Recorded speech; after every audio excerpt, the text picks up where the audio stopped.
welcome to our first ever Tech Tuesday. I'm so excited that you're here. Thank you for coming. Our instructor today is Barry Glickich. He's a computer instructor in our program and teaches mostly Windows and Introduction to Computers. Okay. I hope you all know that there's a handout that you can take that's up here about all of our Tech Tuesdays for the month. Next Tuesday we'll be managing your email inbox. So today you'll learn about setting up your email. Next week you'll learn from another instructor how to manage your email. Once you're on email, you're going to tend to get a lot of email. Some good that you want, some not so good.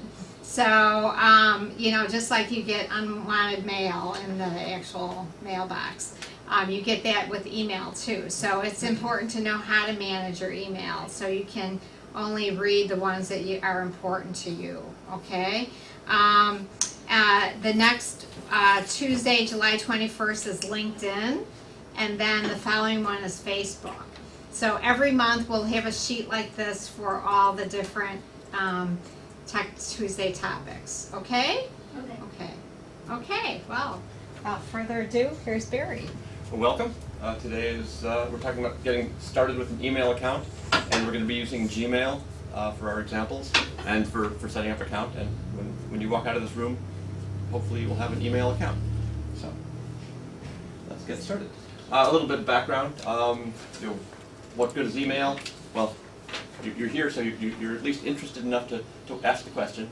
So you can communicate with friends and family. It gives you an identity on the internet. In many cases, if you're trying to sign up for a newsletter or a business or if you want to interact with the company on the internet, one of the first questions they'll ask you is, what's your email account? And so they're going to check to see, is this a real person, or is it a computer pretending to be a person? So that's having an email account is your identity on the internet. You can have multiple email accounts, so you can have multiple identities on the internet if you want. You can interact with businesses. You can get coupons from them. If you want to buy things, typically you need to have an email address for getting receipts and making sure you're a person. Applying for jobs, often you need to be able to send an email, and that's how they'll interact with you. And you can also get unwanted junk. That's not so happy. And we'll talk a little bit about the things that can happen, what you can do to avoid some of that. So in order to have access to email, you need to have access to a computer, a tablet, or a phone. We're going to be using computers here to set them up. But if you have a smartphone, you can also get access to your email through that. You don't need to own it, but you do need to have access to it, either through the People's Resource Center or local libraries or things like that. That computer or device needs to have access to the internet. An email account itself is free, although like many things on the internet, there's some advertising and things like that that is the price you pay for the free access. So we have all those things in this room, and in order to get one, you need to choose a service provider. There are a number of different companies that will provide email accounts. Google is among the most popular. Yahoo is also among the most popular. There's many others. They each have some slight differences about the way you use their systems, but you can do pretty much the same thing with any of the email providers. Just to keep things simple, to have us all using one example, we're going to be using Google today. You need to choose an available name. That's going to be your identity. In the case of Gmail, the provider will be gmail.com in the case of Google. And so the name that you choose needs to be unique within Google's address space. So if you try to choose, Brian at gmail.com, that's probably already taken. It may also not be long enough. I think it needs to be 6 characters. But so you'll need to come up with a name that identifies you. It can be, your first name, last name. If that's not unique, it can be first name, last name with some numbers after it. It can be a nickname. It can be anything you want. Just be aware that people will be able to see it, so you don't want to put your deepest, darkest secret in your email name, because then everybody will have it. You'll need to choose a secure password and one that you will remember. As we're setting up the accounts, you'll get help to make sure that the password you enter is secure enough. They have some rules and things like that. But you need to make sure it's something you'll remember. Writing it down in the short term is a good idea to make sure. Over the longer term, you don't want to necessarily have it written down, because if somebody found it with your email address, then they could access your account. Something that's secure that you will remember is good. And if you have questions, we can help answer that. But we're not going to give you we're not going to tell you what your password should be. And then we'll set up the account online, going through answering a bunch of questions in the forms, and then you say okay, and then you'll have an email. So to get started, the computers should all be up and running, and everybody's logged in as a student, which is fine. We're going to open up a web browser. I'm suggesting Firefox in this case.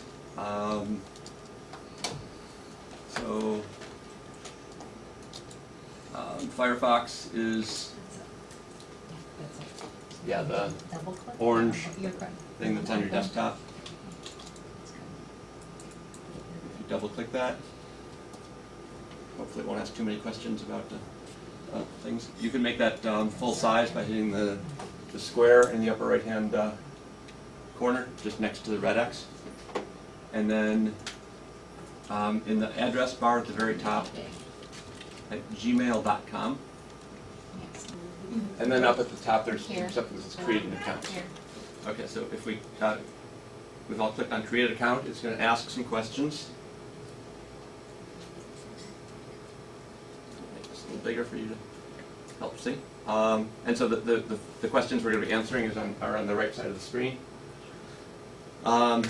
Need to put in your name, a first and last name. It doesn't have to be your true first and last name, but it will be the one that is associated with your email account.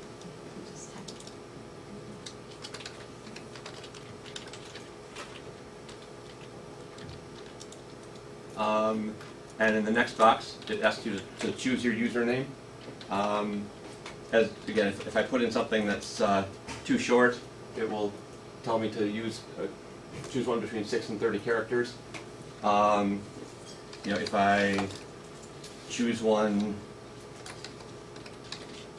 that is already taken, it will say somebody already has that username. Do you want to try another one? And it will give you suggestions. So you could do part of your name, like your first name. So I'm going to choose PRC Berry as my username. You make it. You'll see red error messages under things that it wants you to complete that you haven't done yet. Excuse me, Barry. If I use upper cases or lower cases, makes a lot of difference or not? In email addresses, it doesn't make a difference. It's always lower. It's treated as if it's always lowercase. Okay. And with Gmail, you can put the dot or period character in the email address, and it doesn't, whether it's there or it doesn't, or it isn't there, it's the same email address. So if I change this to prc.berry, it helps to separate things. So you can use letters, numerals, and periods. But the period will not be part of what Gmail treats as the email address.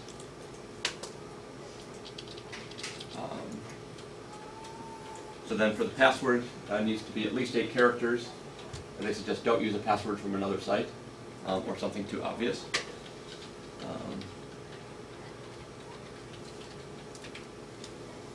And as you type, it will give you some indication of how strong your password is.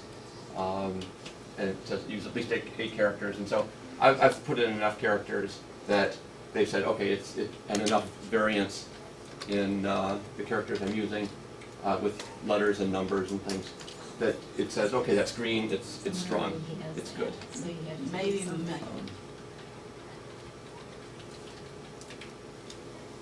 Asking for your birthday.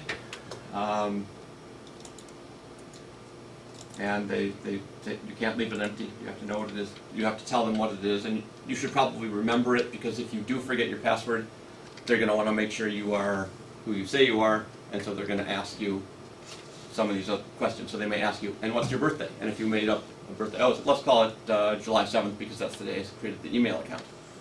If you remember that, that's great, but if 3 months from now I forgot my password and you didn't set up a mobile phone or a different email address, I said, well, okay, so what's your birthday? And you say, well, I don't remember. They won't say, well, that's okay, we'll trust it that it's you, and we'll give you the password, or we'll reset the password, because it could be somebody who's pretending to be you, so they're trying to protect you.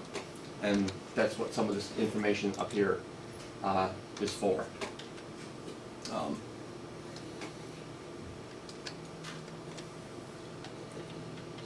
ahead and say July 7th, because I'm sure I will always remember this day. I think that I'll also check to make sure that you're Click on the arrow. not too young. You see the arrow? Then Oh. you I got think it. if I tried to put in Okay. 2015, And then, it would yeah, probably. Your cell phone number? Yeah, the date doesn't look right. Be sure to use actual date of birth. They don't believe I was born today.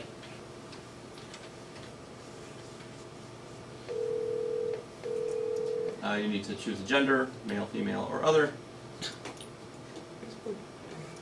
Now the phone number is not required, but it will help to keep the account secure. So if you have a cell phone number and you're willing to give it to Google, they can send you a text message if you forgot your password, and that would be a secure way of getting your password reset. I have given my phone number to them, and I've not gotten any calls or texts from them, so I'm not too concerned about it, but everybody has their own level of concerns and issues with giving out information like that. So, but yeah, the mobile phone and email address are optional. You can, if this is your first email account, obviously you won't have another email address. You don't have to put those in, but they are useful for resetting your password if you forget them. This next step is to prove you're not a robot, to prove that you're a human being. You'll have a picture on your screen, usually of some numbers, and you just need to look at them and say, oh, I know what numbers those are, and type them in. This is Google's way to make sure that you're not a computer program that's generating hundreds of thousands of email addresses just by going through things automatically. This is pretty friendly. For a while they were doing things to make sure you were a person that were your twisted numbers, and you'd look at them and you try to figure out what numbers you thought that they were trying to get you to guess, and it was difficult. But at this point, the technology they're using for this is the photographs of numbers, and that's, I think, pretty easy for most people. Then you need to identify a location in the United States, and then you would need to agree to the Google Terms of Service and Privacy Policy. If you wish to read those, you can click on it. It'll open up in another tab in your browser, and there's all good kinds of good legal statements in here. Page after page. Keep going to the U's. Almost. Oh, there it is. If you want to consult your lawyers, you may do that. There's also a privacy policy. Again, if you click on that, it'll show it to you. Next. If you're happy with those, then you can click, or you'll need to click the checkbox that says yes, I agree to these. If you don't, it will say you didn't agree to them. We're not going to let you go on to the next step. So, if you have all that filled out and you are ready to commit to your Gmail, you can click next step.